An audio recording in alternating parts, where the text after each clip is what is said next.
Estación La Cala, donde los nidos construyen pajaritos, juntos en su radio de acción.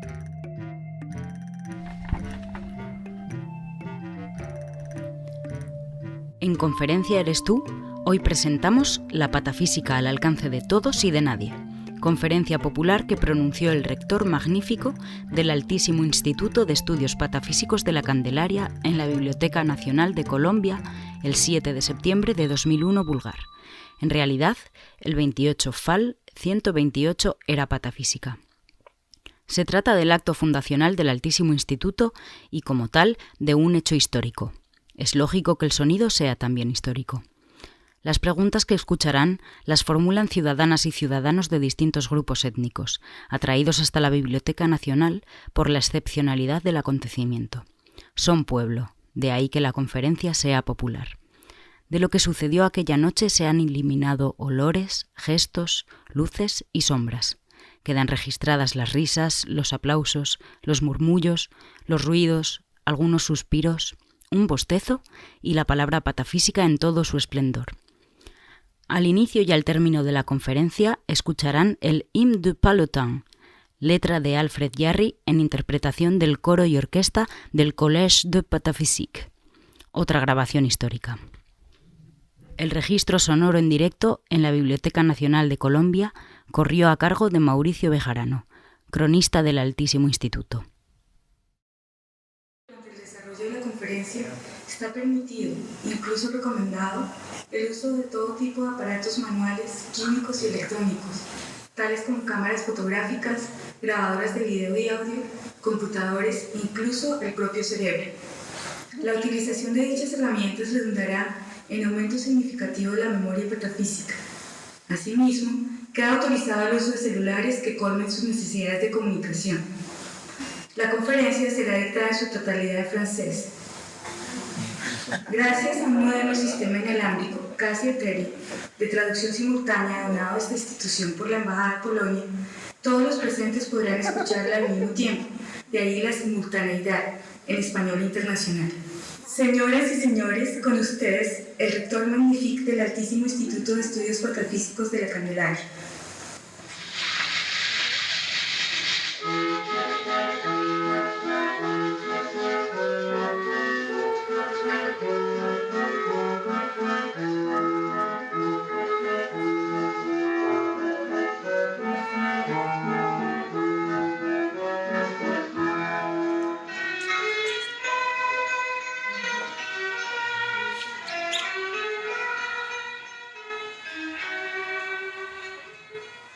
Mesdames, Messieurs, bonsoir. La pataphysique.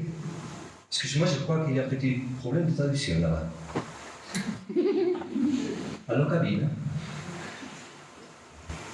Cabine, oui, là, la touche. Voilà, sur la droite. Ok. Señoras, señores, buenas noches. La patafísica al alcance de todos y de nadie reza el título de esta conferencia y uno imagina, quiere creer, que su presencia en esta sala es debida al hecho de haberse identificado en su fuero más interno con uno de esos dos grupos. O son de todos o son de nadie. Aceptemos esa interpretación y convengamos que más allá de su grupo de pertenencia, algo les une. Los rumores extendidos por la ciudad durante los últimos días han ayudado a construir el frágil mito de una ciencia que dedicaría todos sus esfuerzos a poner la realidad patas arriba. Sin duda, la proximidad fonética entre las dos expresiones, patas arriba, pata física, ha contribuido a engordar la idea. Acuden, pues, todos y ninguno, así lo percibo, con la expectativa de que lo que aquí suceda vaya a ser diferente. ¿Diferente a qué? Todo está en Faustwolf, dijo para siempre el trascendental sátrapa Boris Vian, y nadie se lo discute, nadie se lo discuta. Desde esta constancia podemos establecer un cálculo revelador. Si todo está en Faustwolf, en sus gestas y opiniones, y esas gestas y opiniones del doctor Faustwolf no son sino un solo volumen entre los centenares editados por el Collège de Pataphysique y el Cymbalum Pataphysicum, concluiremos que en la totalidad de las impresiones patafísicas podemos encontrar algo más que todo, ir más allá, entrar en el espacio delimitado por la ciencia, el espacio de la ilimitación. Rigor obliga. Dispongamos lo necesario para comprobar nuestra hipótesis. Invirtamos el orden habitual en este tipo de presentaciones públicas. Iniciemos la sesión por el coloquio y dejemos para el final la conferencia. Pregunte el público convocado acerca de cualquier realidad imaginada o no. Si la razón nos asiste, la respuesta habrá tenido ya su impresión patafísica en algún momento de estos 53 años de historia editorial. Y este conferenciante solo solicitará de ustedes el tiempo necesario para ubicarla y poder dar así cumplida lectura. Respuesta. Todo, y más que todo, está escrito. Espero respetuosamente sus cuestiones. Sí, parece que hay una primera pregunta. Gracias. Buenas tardes. Me gustaría haber podido felicitar al conferenciante por su intervención, pero tal y como se presenta la sesión, todo hace indicar que no podré hacerlo hasta más tarde. En fin, que me gustaría preguntar si podemos entender que el Colegio de Patafísica actúa como espejo deformador de la realidad, a la manera de aquellos del Callejón del Gato que estuvieron en la creación del esperpento por nuestro insigne y demasiado olvidado Ramón del Valle Inclán. Bien, yo no lo he dicho, pero me llamo Nicolás Bataola. Soy poeta y escritor. Espejos, espejos, espejos. Como ustedes ya saben, el Colegio de Patafísica tiene su propio calendario y su correspondiente santoral. Sí, espejos. En el número 25-26 de los organógrafos del Cymbalum Pataphysicum, con fecha 7 de mayo de 1985 vulgar, encontramos entre las vidas de santos la de San Lewis Carroll. Profesor. Quien dice profesor, dice profesión y casi profesión de fe. El verdadero profesor está en otra parte. Lewis Carroll profesó realmente desde julio de 1862, cuando se dispuso contar Alicia, hasta 1896, fecha de la lógica sin esfuerzo que firmó con su nombre de santo. San Lewis Carroll enseña a ver otra cosa, lo que es propio del místico y del patafísico, pero a verla científicamente, lo que solo es propio del patafísico y del fotógrafo, que también fue San Lewis Carroll. Enseña a ver con la ayuda del verbo, generador de mundos. Enseña incluso a ver el verbo. Si usted puede ver si canto o no, tiene una vista mejor que la de la mayoría de la gente, observó Humphrey Davy con severidad. Y puesto que según la sabiduría popular hay que verlo para creerlo, San Lewis Carroll nos enseña a sobreponernos al escepticismo para acceder a la fe. Entendamos la fe vigorizada por la ciencia, la pedagogía y la gimnasia. Credo quia absurdum, afirmaba con otras palabras Ellen en el Supermatch, ese himno a lo imposible alcanzado gracias al entrenamiento. Alicia se echó a reír. Es inútil intentarlo, dijo ella, no se puede creer en cosas imposibles. Yo me atrevo a decir que usted no está suficientemente ejercitada. A su edad yo tenía la costumbre de entrenarme media hora cada día. He llegado a creer en 6 cosas imposibles antes de la comida. San Lewis Carroll nos enseña la fe verdadera, no, claro está, la del carbonero, que es ciega para lo real, sino la del patafísico, que es superioridad sobre lo real. Oración. San Lewis Carroll, profesor, enséñanos la geografía de las maravillas, la física de los espejos, la zoología del snark y la topología de los nudos. Propósito. Dedicaré cada día media hora a trabajos prácticos de desalineación mental. Me parece que veo una mano levantada. Sí. Represento a un grupo de mujeres constituido en la Asamblea Permanente en reivindicación por un aumento de representatividad de nuestro sexo en las instituciones científicas del país. Antes de solicitar al ponente algunas declaraciones, me gustaría fijar la atención precisamente sobre el hecho de que se trate de un hombre el que una vez más nos venga a dar lecciones. Centraré el tema. A menudo escuchamos a patafísicos o pretendidos patafísicos hacer alarde del rigor con el que llevan a cabo sus tareas.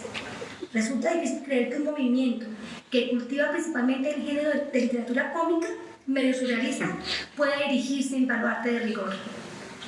Para quienes como yo dedicamos nuestra vida a probar que lo blanco es blanco y lo negro es negro, resulta un agravio que desde grupos sin ninguna base universitaria se hagan proclamas a favor de la ciencia. Me gustaría que este rector, y no sabemos ni cómo ni dónde ha alcanzado tal denominación, me gustaría, digo, que diera pruebas contundentes de ese rigor. Mire, podría abrir por cualquier página y aportar pruebas contundentes de rigor científico, como gentilmente solicita. Elegiré, sin embargo, la primera entrega de una publicación periódica del colegio, el número 1 de los Cahiers du Collège de Pataphysique, donde Raymond Queneau presentaba algunas someras puntualizaciones relativas a las propiedades aerodinámicas de la suma. En todas las tentativas llevadas a cabo hasta nuestros días para demostrar que 2 más 2 es igual a 4, no ha sido nunca tenida en cuenta la velocidad del viento. La suma de números enteros solo es en efecto posible con tiempo en calma para que, una vez depositado el primer 2, se quede en su sitio hasta que pueda colocarse enseguida la crucecita, luego el segundo 2 y luego el pequeño muro sobre el que nos acomodaremos para, en fin, reflexionar sobre el resultado. El viento puede empezar a soplar. 2 y 2 ya son 4. Que el viento comience a levantarse y allá va el primer número al suelo. Que arrecie, le pasará lo mismo al segundo. ¿Cuál es entonces el valor de...? Las matemáticas actuales no están en condición de respondernos. Que el viento cause estragos, entonces la primera cifra se vuela, luego la crucecita y así todo. Mas supongamos que vuelve la calma después de la desaparición de la cruz, entonces podríamos llegar a escribir el absurdo 2 igual a 4. El viento no solo se lleva, también trae. La unidad, un número particularmente ligero y que una brisa sobra para desplazar, puede así recaer en una suma donde no hace ninguna falta, a espaldas incluso del calculador. Algo parecido había intuido el matemático ruso Dostoyevsky cuando se atrevía a declarar que tenía una debilidad por él. Las reglas de la numeración decimal prueban igualmente que los hindúes han debido probablemente formularse más o menos nuestro axioma. El 0 rueda con facilidad. Es sensible al menor soplo, razón por la cual no se le tiene muy en cuenta cuando está situado a la izquierda de un número. 0,2 igual a 2. Pues el 0 sale siempre volando antes de acabar la operación. Solo se vuelve significativo a la derecha, pues las cifras precedentes pueden retenerlo e impedirle que se vuele. Por eso tenemos un imposible 20 igual a 2. Mientras el viento no supere unos pocos metros por segundo. Sacaremos ahora algunas consecuencias prácticas de estas consideraciones. Desde el momento que se teman perturbaciones atmosféricas, conviene dar a la suma una forma aerodinámica y comenzar lo más cerca posible del borde de la hoja de papel. Si el viento hace resbalar la operación en curso, se puede casi siempre recogerla antes de que llegue al margen. Parece que hay otra señora. Señor rector, también desde el ámbito universitario de la Universidad Nacional. En 1492 se cumplieron 500 años del inicio de la conquista de nuestro pueblo por parte del Imperio Español. Las visiones que se han ofrecido del acontecimiento son tan abundantes como dispares. Desde el departamento que dirijo se avanzan en investigaciones que puedan aportar una nueva perspectiva sobre el tema. La pregunta es simple. ¿Cuál es la visión que ofrece la patafísica sobre este acontecimiento que cambió la historia de la humanidad?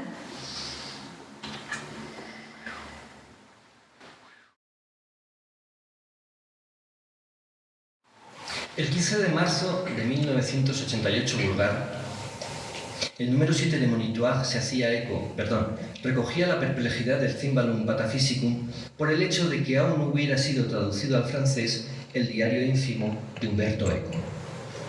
Y como es costumbre dentro de nuestras instituciones, la perplejidad encontraba en la administración la mejor de las soluciones. La intermisión de traducciones y tradiciones proponía una antología de textos extraídos del citado diario.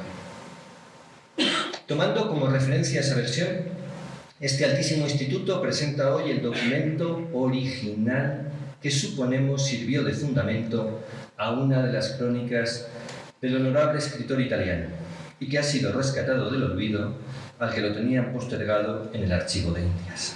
Es consustancial a la patafísica ir más allá. Por eso, a su petición de visión acerca de la llegada de Colón a tierras americanas, le respondo con televisión. La emisión especial de televisión comienza el 11 de octubre de 1492 a las 19 horas. Mientras se espera la transmisión en directo, que solo podrá ofrecerse en el momento del desembarco, cuando hayan plegado vela, se entrevista a eminentes personalidades, entre las que se encuentra el sabio y futurólogo Leonardo da Vinci, que presenta el sistema de propulsión de las carabelas, y las que a continuación van a ustedes a escuchar. Díganos, señor rector, ¿a qué podría parecerse esta América de la que tanto se habla? Castillos en el aire. Eso es, castillos en el aire. Perdóneme, señor rector, pero yo veo aquí que los expertos han escrito continente... No, lo siento por sus expertos. Yo he fijado como texto de referencia el Almageste de Ptolomeo. Revíselo y verán cómo las posibilidades de encontrar algo son mínimas. El almirante Colón piensa poder buscar el levante por el poniente, pero el intento está desprovisto de cualquier fundamento. Todo el mundo sabe que la tierra acaba tras las columnas de Hércules y que la presencia de carabelas más allá de ese límite es una simple ilusión televisiva debida a una intervención demoníaca. El caso de Cristóbal Colón es una consecuencia de la fidelidad de las autoridades competentes frente a la protesta estudiantil. Por otra parte, incluso si el viaje fuera posible, las naves perderían rápidamente su autonomía de eficacia debido a una falta de combustible angelical. El problema es saber, como enseñan varios conocidos, cuántos ángeles pueden caber sobre la punta de una aguja. Sin embargo, sobre la presencia de ángeles, sobre la punta de un palo, de un trinquete, no se menciona en parte alguna de las actas conciliares.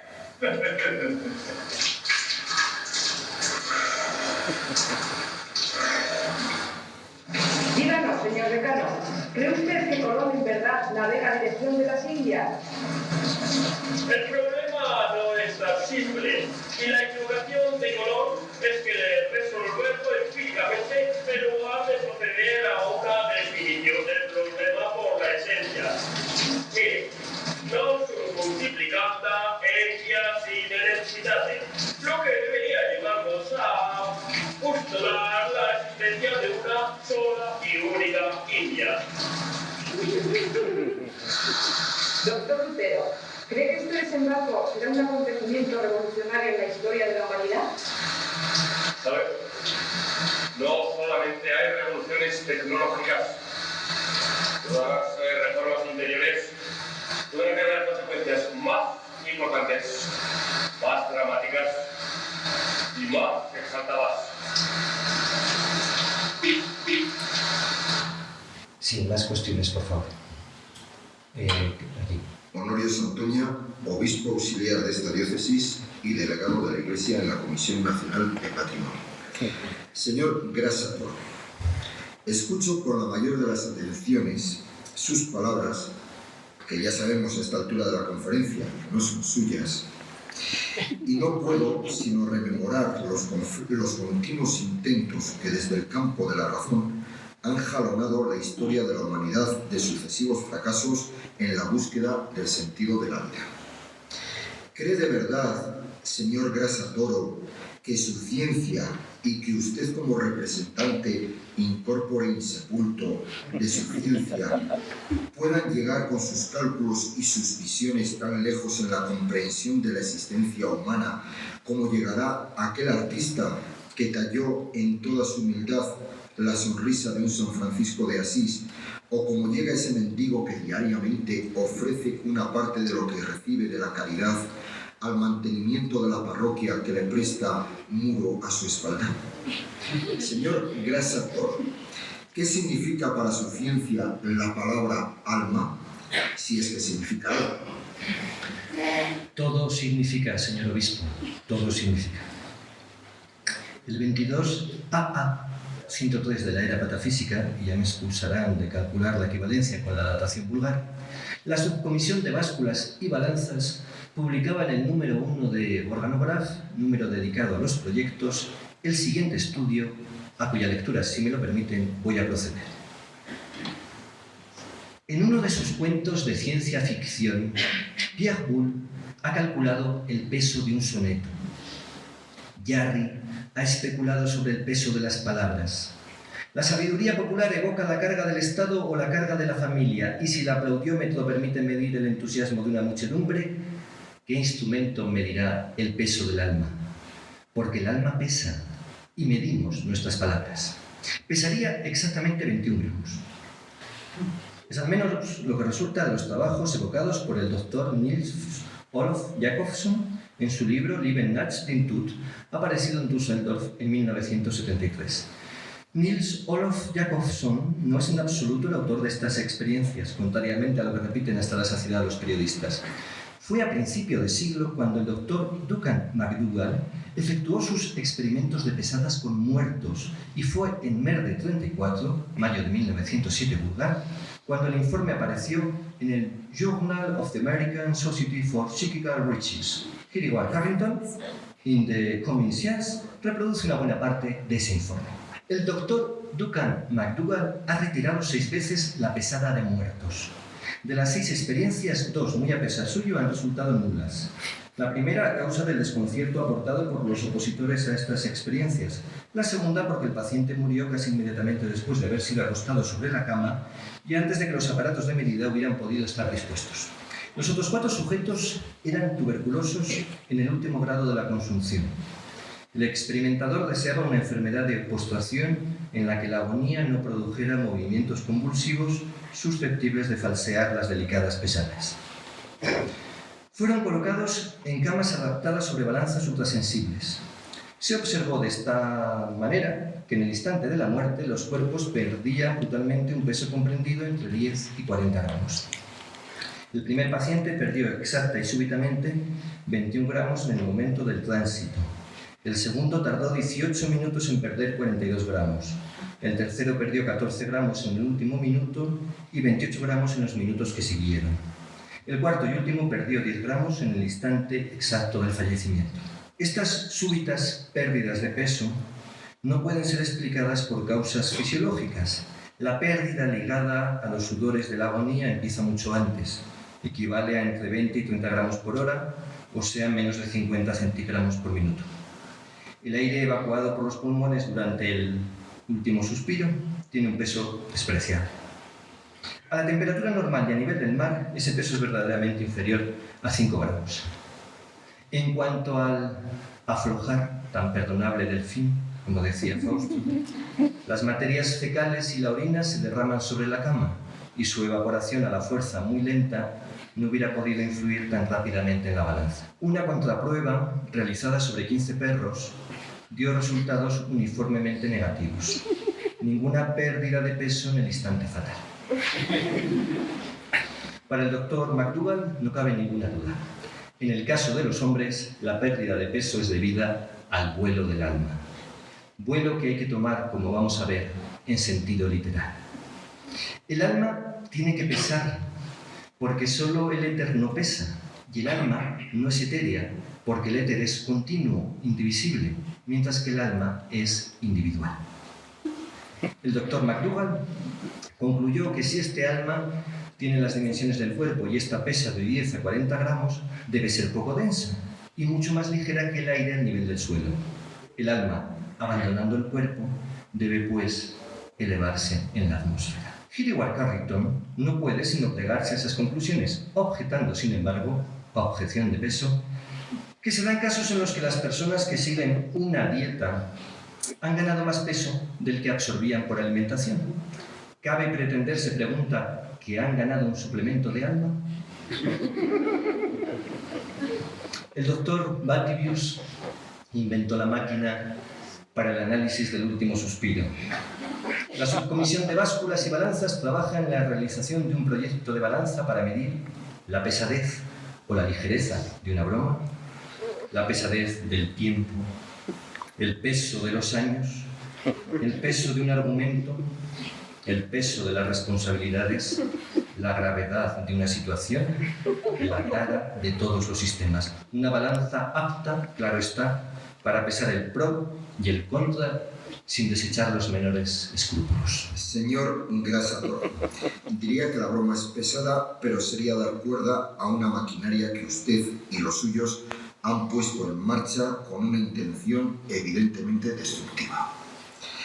Es la paciencia, virtud que honra a la Iglesia, a la que he consagrado mi vida.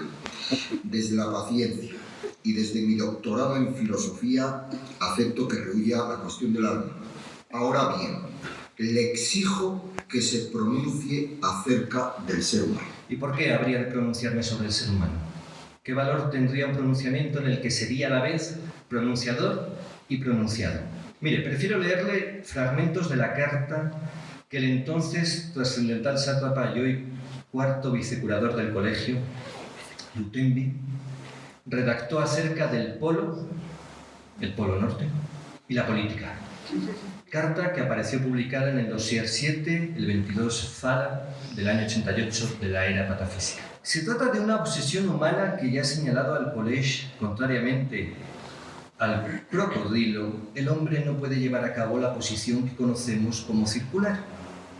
Eso es lo que hace que mientras a nosotros no nos preocupa en absoluto el movimiento curvo y nos permite ser dueños y señores de nosotros mismos, el hombre, por el contrario, se turba desde que surge el tema y, torturado por su inferioridad, imagina encontrarlo en cualquier parte. Va de lado. Se de fuente segura que las fútiles construcciones con las que intenta remediar tan imperfectamente esos vicios de estructura están afectadas por el mismo defecto. Si no toma distancias, se sale en las curvas. El hombre está tan preocupado por ese banal movimiento que intenta realizarlo de otra manera, a mi entender imperfecta y vacía de sentido, girando sobre él mismo para adquirir el sentimiento de la perfección y disfrutar de lo que él cree ser una visitación de una especie de gran crocodilo imaginario que llama Dios y que representa sin ninguna consideración de manera antropomorfa en eso que llaman el arte. Pero Jarry ha puesto los puntos sobre las íes cuando ha escrito que el objeto de arte es, por definición, el crocodilo disecado. Por lo tanto, ese arte no es otra cosa que un pedacito de religiones humanas. En la manera en la que el hombre imagina el exterior es donde se encuentra proyectada su obsesión por el movimiento circular. No insistiría sobre estas menudencias que un patafísico calificaría de indecentes si no fueran reveladoras de procedimientos de eso que el hombre llama pomposamente su pensamiento. Simplicidad anticinegética. Del mismo modo que el hombre hace girar la tierra del doctor Claumboni alrededor de dos dientes fijos, el hombre fije que cualquier cosa gira alrededor de lo que no gira, y esta falsedad se aplica a todo. Razonamientos que giran en torno a un punto. Planetas alrededor del Sol. Reglamentos en torno a unos principios, inferiores alrededor de superiores. Naciones pequeñas, llamadas por esta causa satélites, en torno a las grandes. La suerte, el ojo, la leche, la cabeza, pura ficción, giran. En ocasiones lo fijo es el enemigo al que le damos la vuelta. o el ridículo en el que le hacemos caer a la gente. Los negocios, ocupaciones, ideas están obligados a girar sobre una condición. Pero mejor que yo, querido profe editor general, usted será capaz de alargar indefinidamente esta enumeración con abundantes ejemplos en los que no quiero entrar. En resumen, el hombre imagina lo fijo para pensar lo móvil y al mismo tiempo tiene una irreprimible necesidad de movimiento para pensar lo inmóvil. Todo esto, por otra parte, no perturba mi cinegética personal y de ninguna manera me impresiona. Pero esto demuestra a las claras la incontenible necesidad del hombre por pensar polarmente o políticamente, lo que viene a ser lo mismo, una engañifa. Bueno, hay varias manos levantadas. Sí, la señorita. El señor obispo podría aprender a respetar el turno de la palabra. Y bueno, usted que habla tanto de San Francisco de Asís y de la sonrisa y de todo eso, sería bueno a ver cuando su iglesia nos da una alegría. O si es que no pueden con tanta carga, por lo menos nos hicieran reír un ratico. Y usted, señor rector, de eso. Acabo de leer un libro sobre la historia de la humanidad y le cuento que lo único que hice fue llorar página tras página. Porque me pregunto yo, ¿será que la humanidad es así? ¿Será que tiene que ser así? ¿De dónde sale tanta maldad y tanto malvado? ¿Será que habrá que pasar por todo esto para llegar a la felicidad? Muchas gracias. A usted por su pregunta. Mire, no tendré el atrevimiento de referirme a los caminos que conducen a la felicidad, o por lo menos no lo tendré en público. Ahora bien, si la felicidad de la que usted habla es la que nos promete desde hace más de 2 siglos la idea de progreso, entonces sí creo poder responder. Esta vez por boca de la Subcomisión de Monumentos Anhistóricos e Históricos y por boca de algunos reconocidos marxistas, Carlos Marx entre ellos, que en el número 17 de Organograph, el 16 de julio de 1982, Vulgar, publicaron para una aproximación marxista a la novela policíaca y de crimen. Chico, me cargaría a alguien por 2000. Groucho. Y a mí, chico, a ti, tú eres mi amigo, mi hermano, a ti te mataría gratis. Carlos Marx. El filósofo produce poemas, el eclesiástico sermones, el profesor tratados, el criminal produce crímenes. Si miramos de cerca las relaciones que existen entre esta última rama de la producción y la sociedad en su conjunto, nos replantearemos bastantes prejuicios. El criminal no solo produce crímenes, es él quien produce el derecho penal. Luego el profesor de derecho penal. Luego el inevitable tratado en el que el profesor recoge sus cursos con el fin de colocarlos en el mercado como mercancía. Resulta de ello un aumento de la riqueza nacional. Sin hablar de la satisfacción interior que, según el profesor Rocher, voz autorizada, el manuscrito del tratado procura a su autor. No cabe duda de que medio siglo después, Carlos Marx hubiera añadido al profesor de Derecho Penal el autor de novelas policíacas. De esa manera quedaría justificado Dashiell Hammett. Continúa Carlos Marx. El criminal crea una sensación que participa de la moral y de lo trágico, y haciendo eso proporciona un servicio removiendo los sentimientos morales y estéticos del público. No solo produce tratados de derecho penal, códigos penales y por lo tanto legisladores de derecho penal, produce también arte, bellas letras, incluso tragedias. Citemos, además de La falta de Müller, Los bandidos de Schiller, Edipo y Ricardo III. El criminal rompe la monotonía y la seguridad cotidiana de la vida burguesa, colocándola así al abrigo del estancamiento y suscitando esta incesante tensión y agitación sin la cual el aguijón de la competencia se embotaría. De esta forma, estimula las fuerzas productivas. No cabe duda esta vez que el londinense de adopción hubiera citado en nuestro siglo a Chandler o Los 10 negritos al lado de Schiller o de Ricardo III. Más, Carlos Marx justificaba el crimen como factor de nuevo empleo. Al mismo tiempo que el crimen retira del mercado laboral una parte de la población excedente y reduce así la competencia entre trabajadores y contribuye a impedir que caigan los salarios por debajo del mínimo, la lucha contra la criminalidad absorbe otra parte de esa misma población. Así, el criminal opera una de esas compensaciones naturales que crean el equilibrio y suscitan una multitud de oficios útiles.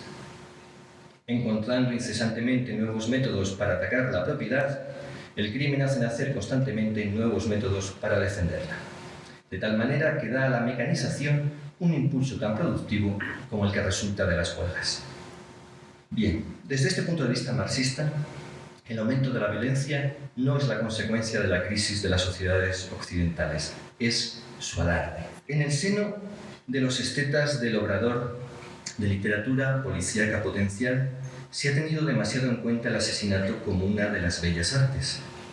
Es hora de considerarlo científicamente como uno de los componentes del Producto Nacional Bruto. Bueno, no sé si hay más preguntas. Señor presidente del Instituto de Estudios de la Candelaria, en la institución en la que trabajo y podría decir que vivo, en el Club El Castaño, en la que me ocupo de dirigir la Comisión de Cultura y Relaciones Personales, estamos abiertos a cuentas corrientes, a cuantas corrientes filosófico-morales puedan aportarnos una visión sobre la persona humana. He oído con suma atención la visión que nos ha ofrecido.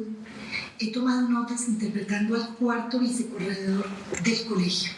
No tengo nada contra los animales, al contrario, el club es una de las pocas instituciones privadas de la ciudad que permite la entrada a toda especie conocida sin discriminación. No tengo nada en contra de los animales, insisto. Sin embargo, me gustaría que a la visión sobre el hombre que ofrece su cocodrilo, me gustaría pudiera añadir alguna, digamos, más clásica. Con mucho gusto, señora. Por favor, el celular, que dé buena cuenta de lo que está pasando aquí. Volvamos a las vidas de los santos. Imagino que no le importa, al contrario.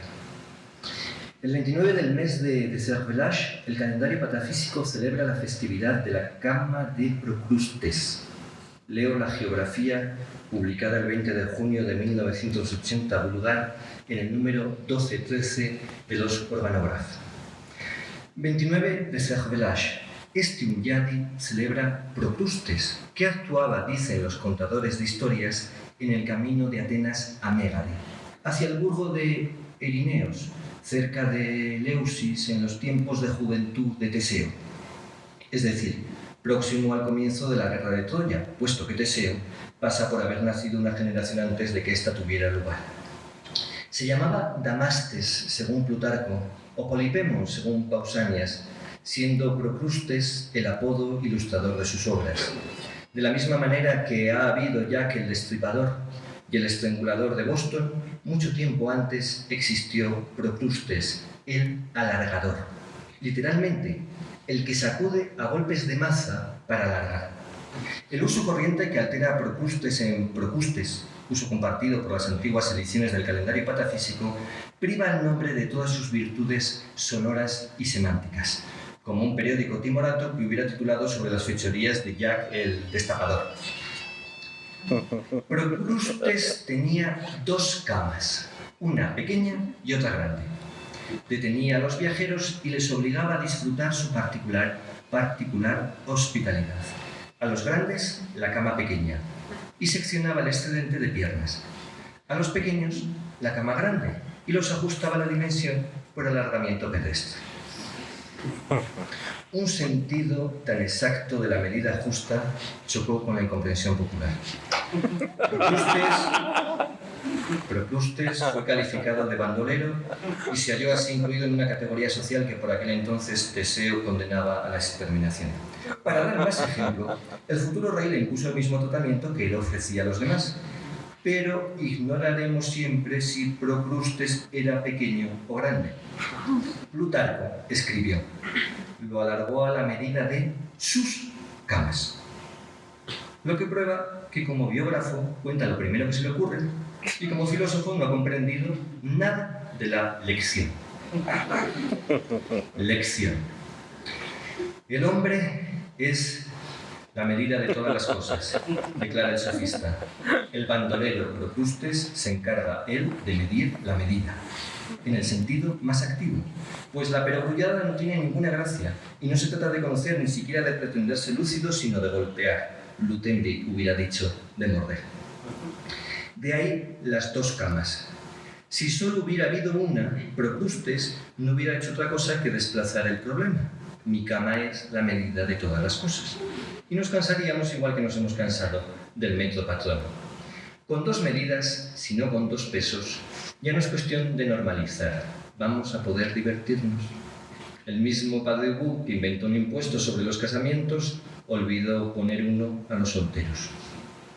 De ahora en adelante, grandes y pequeños, e incluso si encuentro a alguien que se adapte a mis exigencias, le saco la otra, con la que no cuadrarán, y por ahí van a pasar todos. Procrustes es imparable. ¿De dónde el lapsus de Plutarco? Yo no sé si nos queda mucho tiempo. Recuerden que la conferencia está todavía por comenzar. Sí, bueno, bien, te escucho, sí. Señor rector, me gustaría darle un giro a este conversatorio. Yo, pues desde mi área específica, las plásticas, y como conservadora del Museo Nacional, y hasta donde me llega a la memoria, siempre he tenido una pregunta para hacerles. ¿Por qué dentro de nuestras obras, las cuales tenemos aquí para prestar a otros museos o cualquier exposición internacional o nacional, y tanto como en las exposiciones particulares y las exposiciones privadas, no hemos encontrado una obra por la cual podamos decir que es una obra representativa del Colegio Patafísico? Sin embargo, conozco y sé que existen pintores famosísimos, con los cuales he tenido intercambio en varias veces, con las cuales he asistido en París, ya que pues eso es una de mis segundos sitios donde estoy permanentemente trabajando. Me he encontrado con ellos y sé que pertenecen al Colegio Patafísico y son dignos representantes de las artes plásticas en el siglo XX. Yo quisiera hacer esa pregunta directamente. ¿Cuál es y por qué no hay una vertiente real y representativa de lo que es la patafísica y el proceso pictórico más claro en la representación del trabajo en este siglo? Por supuesto. Sí. Mire, si no es abusar de su atención, me gustaría responder a su inquietud con una escueta proyección de obras del catálogo de la escuela mentalista, tal y como fueron presentadas el 16 Tatán 103 de la era patafísica en el número 4 de organografía. Oscuro, por favor. Ustedes no pueden ver lo que veían en este preciso momento los asistentes a la conferencia popular. Sobre una pantalla de cine se proyectaban los cuadros de la escuela mentalista. Todos eran lienzos en blanco, sin una línea o mancha de color, en blanco impoluto, elegantemente enmarcados. La técnica del tratamiento de la luz, Vecellio Grociano manifestó sobre todo su gusto por los temas mitológicos. El presente cuadro representa al atardecer, sobre el macizo jalonado de anémonas, a Adonis yacente después de su trágico encuentro con el jabalí, la mano colocada sobre la herida. Shakespeare, en Venus y Adonis, se inspiró en este cuadro para su descripción del drama. Venus, él, el jabalí, le dio muerte queriendo abrazarlo. Sí, así es como Adonis ha perecido. Su afilada lanza en el puño corría tras la bestia que quería, lejos de emplear sus colmillos contra él, calmarle con un abrazo. Ahora bien, pues metiendo su cabeza contra su tierno costado, este berraco enamorado en la ingle por descuido el hocico le entró. Siguiente. Francesco Papalino, llamado Ignonario, de Cavallera. La madriada indiscreta. Papalino es el pintor de la sensualidad. La alegría de vivir se expresa por una feliz armonía de colores calientes donde los ocres, los rojos y los blancos dominan. Y en la elección de temas donde su natural inspiración hace maravillas. Desnuda, detrás de la corteza de un árbol hueco pero cubierto de ramas y hojas, una ninfa observa, divertida, a través de un agujero de pájaro carpintero, al robusto leñador meón que tiene enfrente.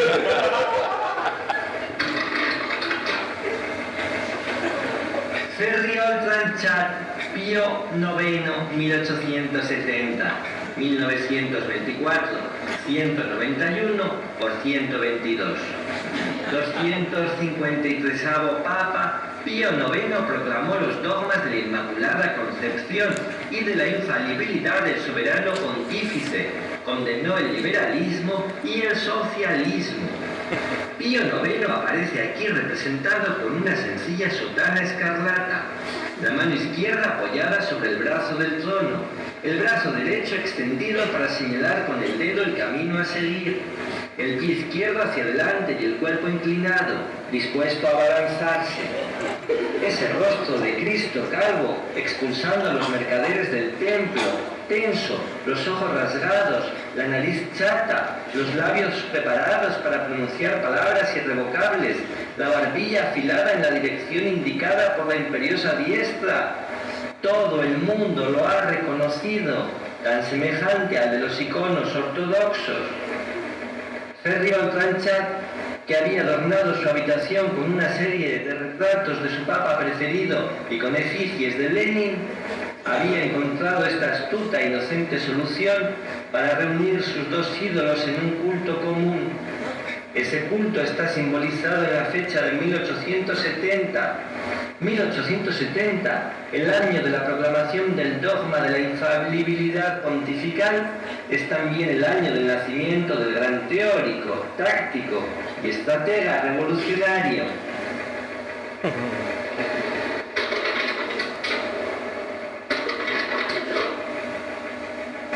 Compañía de Jesús discutiendo de los méritos de sus pintores y escultores, 131 por 181 centímetros. Acomodados en la gran mesa cuadrangular sobre la que están dispuestas un gran número de botellas de vino, el vaso al alcance de la mano, una docena de Cristos discuten bajo la atenta mirada de un camarero. Sobre los Jesús niños de Jordanes y de Veronese, uno al lado del otro, se dedican juiciosamente a la gaseosa. Se distingue al Jesús de Murillo medio dormido, el Jesús de Durero que acaba de expulsar a los mercaderes del templo y que es bastante vehemente. A su lado, muy tranquilo, el Jesús de Dietrich que calmó la tormenta. El Jesús de Quintin Metzitz escucha atentamente lo que le cuenta el Cristo de Bramante, musculoso, pero con el ojo izquierdo a la virulé. El Cristo de Juan es evidente que ha bebido demasiado. En cuanto al Cristo de Schiffer, tentado por el demonio, duda, botella en mano, en llenar su vaso. Los demás están de espaldas y no son en absoluto identificables. La compañía está iluminada por una luz celeste. El camarero y algunos clientes permanecen en la penumbra.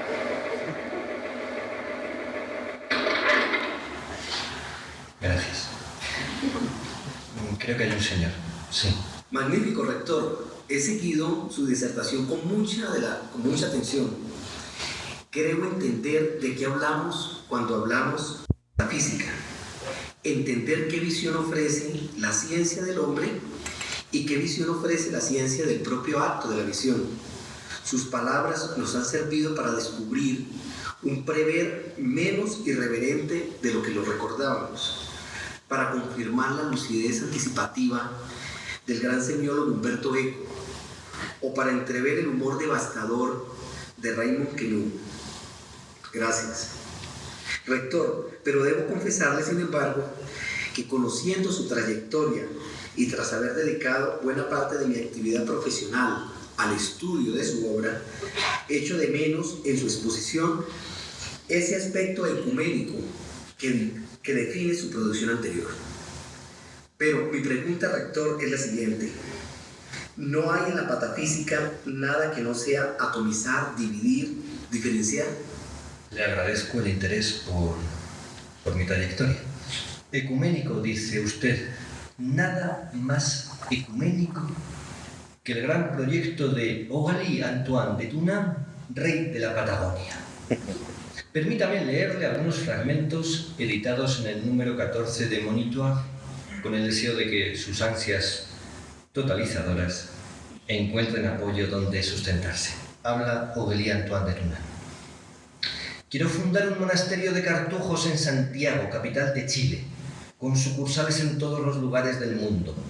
Los monjes que harán parte serán, en la medida de lo posible, hombres muy instruidos, se ocuparán de todas las ramas de las ciencias, recibirán periódicos en todos los idiomas, ejemplares de todas las obras que se publiquen.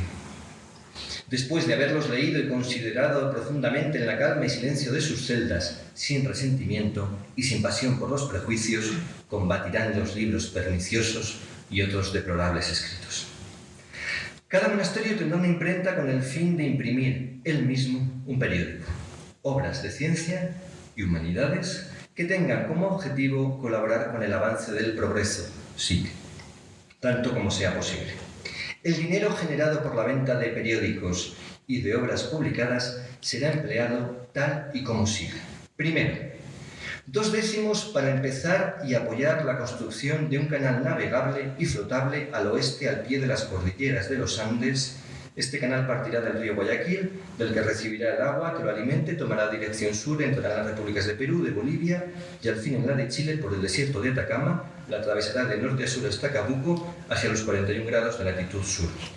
Segundo, 3 décimos para comenzar y apoyar la construcción de un ferrocarril que una el viejo y el nuevo mundo. Esta vía férrea partirá de Santiago, capital de Chile, se dirigirá hacia el sur hasta el lugar más adecuado, por donde atravesará las cordilleras de los Andes, entrará en la Patagonia, volverá a subir hacia los Estados Unidos de La Plata, Confederación Argentina, atravesará igualmente la misma dirección las repúblicas de Bolivia, Perú, Ecuador y la de Nueva Granada, pasando por Bogotá.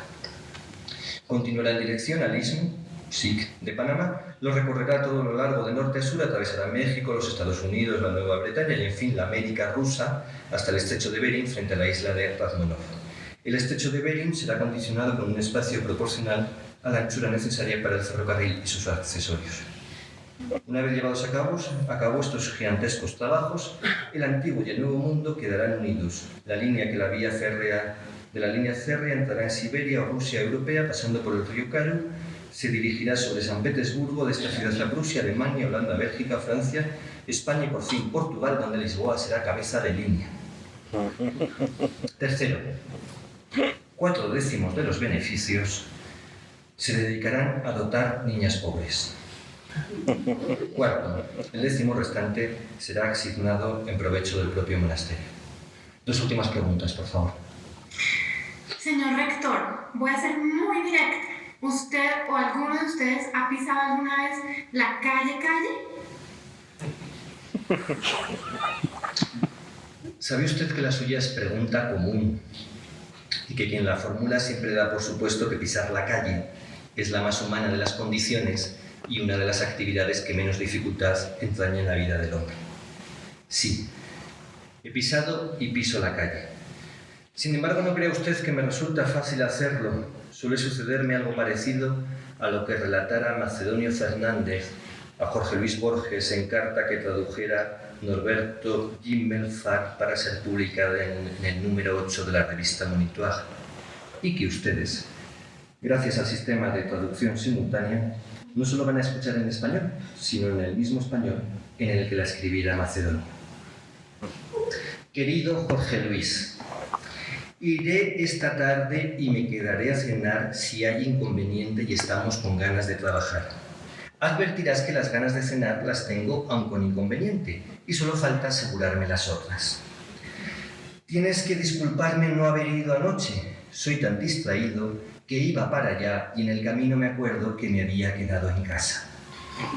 Estas distracciones frecuentes son una vergüenza y me olvido de avergonzarme también. Estoy preocupado con la carta que ayer concluí y estampillé para vos. Como te encontré antes de echarla al buzón, tuve el aturdimiento de romperle el sobre y ponértela en el bolsillo. Otra carta que por falta de dirección se habrá extraviado. Muchas de mis cartas no llegan porque omito el sobre o las señas o el texto. Esto me trae tan fastidiado que rogaría que se viniera a leer mi correspondencia en casa. Su objeto es explicarte que si anoche vos y Pérez Ruiz, en busca de Galíndez, no dieron con la calle Coronda, debe ser, creo, porque la han puesto presa, para concluir con los asaltos que en ella se distribuían de continuo. A un español le robaron hasta la Z, que tanto la necesitan para pronunciar la S, y aún para toser. Además, los asaltantes que prefieren esa calle por comodidad quejáronse de que se la mantenía tan oscura que escaseaba la luz para su trabajo y se veían forzados a asaltar de día, cuando debían descansar y dormir. De modo que la calle Coronda antes era esa, y frecuentaba ese paraje, pero ahora es otra. Creo que atiende al público de 10 a 4 o 6 horas. Lo más del tiempo lo pasa cruzada de veredas en alguna de sus casas. Quizás anoche estaba metida en lo de Galíndez. Ese día le tocó a él vivir en la calle. Es por turnos, y este es el de que yo me calle. Un caballero, si no me falla la vista a estas alturas. Sí. Esta pregunta no va dirigida al rector, ni al señor Grasa Toro, ni al magnífico ponente que esta tarde nos ha hecho disfrutar tanto. No, esta pregunta va dirigida al amigo, al que me honra con su saber y su amistad desde la ya muy lejana enseñanza secundaria. Sé que es delicada y entenderé que en los tiempos en que vivimos se negará a responder. Aún así me atrevo a hacerla, con la esperanza de escuchar sus palabras, que serán las palabras del colegio y en fin las palabras de la ciencia. Amigo mío, ¿y qué de la mentira? La mentira. ¿Acerca de la mentira qué? Sí, nos engañan. Sí, las guerras están mal hechas. Sí, hay supervivientes entre los combatientes. Imagino que su Magnificence va a encogerse de hombros, se va de la cabeza, pensará, con una ligera sonrisa y ese gesto de mundo que conozco también. Se monta su película, le habrán calentado los cascos. Pues mire, no. He llevado a cabo mi investigación, es concluyente, la verdad es horrible. Completamente negra, con cantoneras rosas. Paso a exponerla. De cada guerra, miles de contendientes vuelven sanos y salvos. Me guardaré mucho de insistir sobre el peligro psicológico de este triste estado de cosas. Es evidente, colosal, monstruoso, el individuo que vuelve de una guerra tiene obligatoriamente más o menos la idea de que no era peligrosa. Eso contribuye al fracaso de la siguiente y hace que no se tomen en serio las guerras en general. Pero eso no es nada. El combatiente que no se ha hecho matar guarda dentro de sí una mentalidad de fracasado. Se empeñará en compensar esta deficiencia y contribuirá en buena lógica a preparar la siguiente. Entonces, ¿cómo quiere usted que la prepare bien si se salvó de la precedente y por lo tanto desde el punto de vista de la guerra está descalificada? Pero repito, no le daré más vueltas al aspecto interior del asunto. El lado social es más grave. Mire, Magnificence, ¿dónde va el dinero que usted cotiza? ¿Qué hacen con el mío? Con nuestros impuestos, con nuestros esfuerzos. Mire qué hacen con el trabajo de esas decenas de miles de obreros que desde la mañana a la noche, de una punta del año a otra, se agotan torneando buses, fabricando con riesgo para su vida peligrosos explosivos en barracones llenos de corrientes de aire, montando aviones que tampoco deberían volver, pero que sin embargo a veces vuelven. Me han contado cosas. La vida mata. Que una buena parte de la responsabilidad en todo esto corresponde al enemigo, eso, Magnificence, no lo discutiré. Es grave, cierto, tampoco el enemigo cumple con su deber, pero aun con todo, reconozcamos que hacemos lo posible por molestarle. Un enemigo al que echáramos una mano acabaría con el último de nosotros. Entonces, lejos de colaborarle, le damos en las narices con el arma arrojadiza, con el arma blanca, con el mortero, con el cañón, con bombas variadas, con napalm. Imaginemos, dando majestuosas alas a nuestro pensamiento, y el de su Magnificence tiene la envergadura necesaria para esos inmensos vuelos, una guerra exitosa. Imaginemos una guerra en la que todas las municiones se agotan, todos los obreros andan escasos de materias primas, todos los soldados y los jefes han sido aniquilados, y eso en uno y otro lado, en los dos campos. Lo tengo claro. Un resultado semejante exigiría una minuciosa preparación, y las guerras nos las declaran con una ligereza, con un descaro, que vuelven irrealizable esta guerra ideal, con miras a la cual, contra toda esperanza, continuamos y continuaremos pagando nuestro cotidiano óvulo. Pero imaginemos Magnificence, imaginemos ese combate del que no se salvaría ni un solo combatiente. Eso significaría resolver el conflicto, pues un problema no se plantea. Su Magnificence sabe que nos lo planteamos. Bastaría con suprimir ese nos. De igual modo, un conflicto sin contendientes no es un conflicto y no sobrevive a su desaparición. He vilipendiado, no sin razón, su Magnificence estará de acuerdo conmigo, a los aficionados. Pero lo más triste es que algunos profesionales no cumplen con su deber. Desde luego, es inadmisible que un recluta vuelva intacto del frente, pero es que se comete la equivocación de movilizar al primero que pasa y en unas cantidades desmesuradas. Que su Magnificence me entregue un ejército de 50 hombres y me comprometo a controlarlo. Le garantizo que ninguno de los 50 hombres regresa, así tenga que acabar con ellos con mis propias manos y sin la ayuda del enemigo. Pero 1 millón de hombres, Magnificence, no. Con 1 millón yo ya no puedo garantizar nada. Pero no se trata de eso. Lo más trágico es que soldados de carrera salgan sanos y salvos de la guerra. Antiguamente los oficiales cargaban en cabeza de sus tropas, tenían claro que su muerte era esencial para la buena marcha de la guerra, gracias al juego del ascenso que colocaba inmediatamente al subalterno más cualificado en el punto más peligroso, aquel donde el jefe acababa de perecer. En nuestros días parece que esta noción básica se pone en duda. Hemos visto generales modernos pasar la cincuentena y mandar sus fuerzas desde PCs dispuestos en retaguardia, o sea, protegidos. Me aseguran, y no me cuesta nada creerlo, que esto conlleva el feliz efecto de desplegar el campo de operaciones y de multiplicar así los riesgos, extendiendo el ataque del adversario. Los aviones, me cuentan, son en la actualidad suficientemente numerosos como para inundar de bombas enormes superficies. Este razonamiento me parece sospechoso. Conocemos bien, y ya es pena, que algunas bombas fallen su objetivo, que no todas desgraciadamente explotan, que el chapucero y grosero camuflaje gracias al cual se intenta hacer resaltar los blancos elegidos ve a menudo anulado su efecto por la malicia de la naturaleza, que llega en ocasiones a imitarle. A pesar de lo cual, encima, se piensa, lo admito, que los profesionales de la guerra, irritados por la idea de no tener sino aficionados a su disposición, buscan quitárselos de encima lo más rápidamente posible, enviándolos a la vanguardia. Ahora bien, allí se encuentran con otros aficionados. Enemigos, sí, pero tan chapuceros como ellos. Y el conflicto se eterniza como sucedió, según parece, en Verdún hace ya 40 años. Esa pobre gente sin poder llegar a exterminarse a pesar de la ayuda intensiva de la artillería de los dos campos. La discusión es delicada. Se debe, sin duda, determinar el orden en el cual hay que eliminar a los oficiales de los diferentes grados para obtener de la guerra su máximo rendimiento. Sin embargo, surgen trampas a cada caso. Por ejemplo, a cada paso. Por ejemplo, si un general es hábil, es mejor matarlo rápidamente o no. El cálculo es delicado. Si es muy hábil, mata o hace matar a numerosos enemigos sin perder demasiados hombres. Pero si él no sufre grandes pérdidas, significa que el general enemigo, delante del que se encuentra, no es muy hábil. En ese caso, ¿cómo se puede decir del primero que es muy hábil si se limita a vencer a los torpes? Y si él no es muy hábil, ¿no estaría bien, siempre desde el punto de vista de la guerra, que fuera eliminado rápidamente? El problema, lo repito, es muy espinoso y hace intervenir el cálculo de probabilidades. Naturalmente, se puede decir en líneas generales que estaría bien que un general desapareciese en el momento en el que ha alcanzado una cuota determinada de víctimas.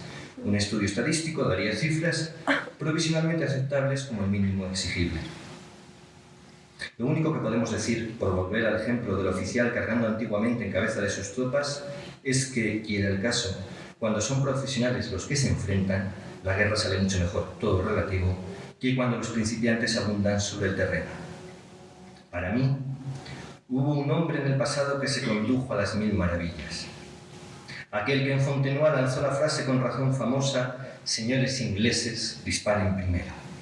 No cabe duda de que en su cabeza los franceses debían disparar al mismo tiempo. Era la manera de llevar a cabo la máxima carnicería, reunir en un punto fijo a las tropas y fusilarse a quemarropa.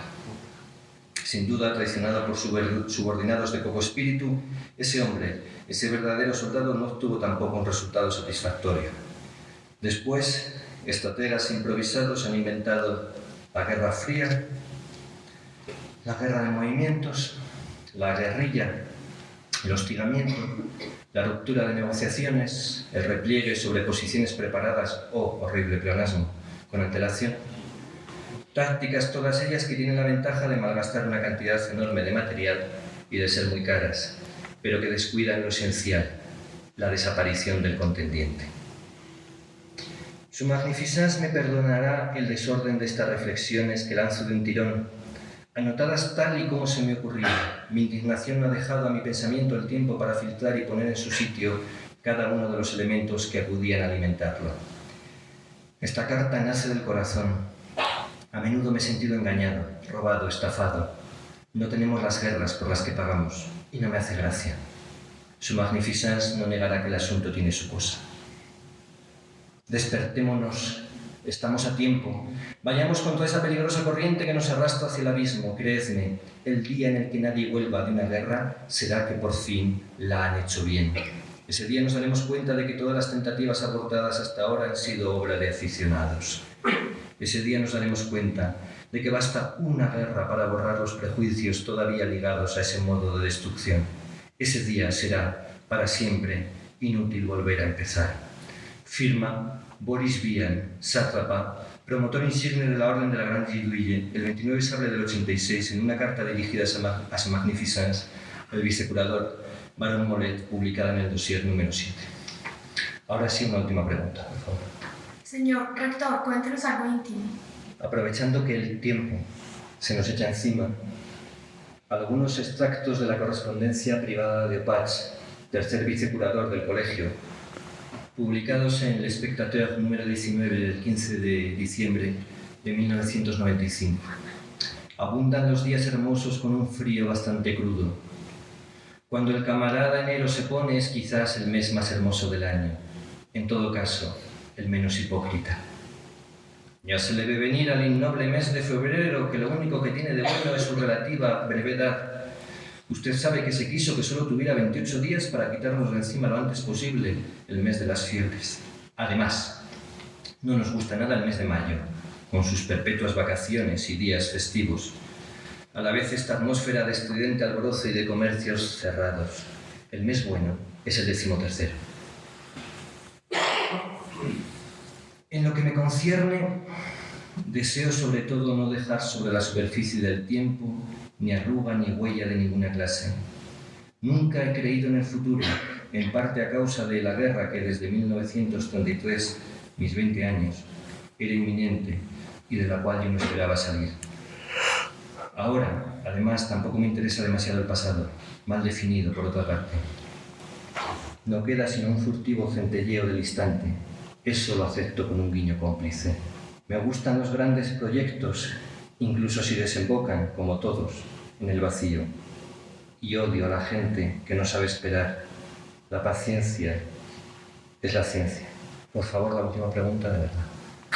La última pregunta. Señor rector del Altísimo Instituto de Estudios Patafísicos de la Candelaria, soy Christine B., consejera cultural de la Embajada de Francia en Polonia. Quisiera pedirle que nos hablara acerca de la patafísica. Merci beaucoup. En honor a tan insigne asistente, y atendiendo a la oportunidad y pertinencia de la pregunta, me permitirá que dé por terminado este coloquio previo y que me disponga en este mismo momento a iniciar la conferencia anunciada. La patafísica al alcance de todos y de nadie. Estimado público, la patafísica es la ciencia de las soluciones imaginables. Muchas gracias.